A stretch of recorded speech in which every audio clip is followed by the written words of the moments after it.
Yesus berkata dalam Matius 7 ayat 15 agar kita waspada terhadap nabi-nabi palsu yang menyamar seperti domba, tetapi sesungguhnya mereka adalah serigala yang buas, dan juga dalam Matius 16 ayat 6, Yesus berkata kita harus berjaga-jaga terhadap ragi orang Farisi dan Saduki. Siapa orang itu?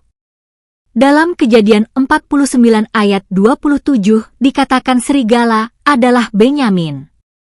Dan dalam Filipi 3 ayat 5 yang mengaku orang Farisi dan dari suku Benyamin adalah Paulus, benarkah yang dimaksud nabi palsu yang menyamar seperti domba adalah Paulus? Paulus yang mengaku-ngaku dalam Kisah Para Rasul 9 ayat 4 bertemu Yesus dalam perjalanan menuju Damaskus, ternyata hanya bohong.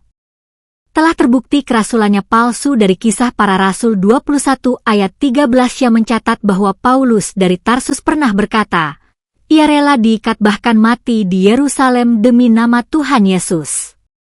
Sekilas, orang bisa menganggap ini seperti nubuat yang gagal karena menurut tradisi, Paulus justru mati di Roma. Bukankah fakta ini cocok dengan ramalan Yesus? Ternyata Daniel ben Abraham seorang pengikut Yesus sejati, terbukti dia menyebut Pauluslah yang suka comot-comot ayat yang dituliskannya dalam Ibrani 1 ayat 6, kemudian menambah kalimat dan mengubah pengertiannya. Mari kita saksikan ucapannya. Ini tanggal 5 Juli tahun 2024. Ada teman diskusi kerohanian saya, dia katakan begini kepada saya. Katanya saya suka comot-comot ayat. Dan membuat postingan di FB. Saya katakan kepada teman saya, diskusi saya itu, saya katakan bahwa justru Paulus yang suka comot-comot ayat, kemudian menambah lagi kalimat dan merubah pengertiannya. Itu terdapat di dalam Ibrani 1 ayat 6, yang Paulus kutip ayat aslinya di Mazmur 97 ayat 7. Di dalam Mazmur 97 itu, ayat aslinya tidak cocok, tidak sesuai dengan yang ditulis oleh Paulus di dalam Ibrani 1 ayat 6. Mari kita baca ya, Ibrani 1 ayat 6.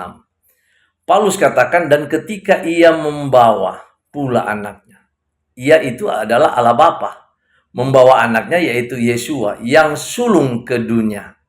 Kalimat ini tidak ada di dalam ayat aslinya yang Paulus comot dari Mazmur 97 ayat 7. Nanti kita baca sebentar ayatnya. Lanjut.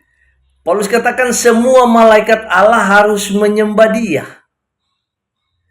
Nah, di dalam ayat aslinya Mazmur 97 ayat 7 tidak ada tertulis semua malaikat Allah harus menyembah Dia. Tidak ada.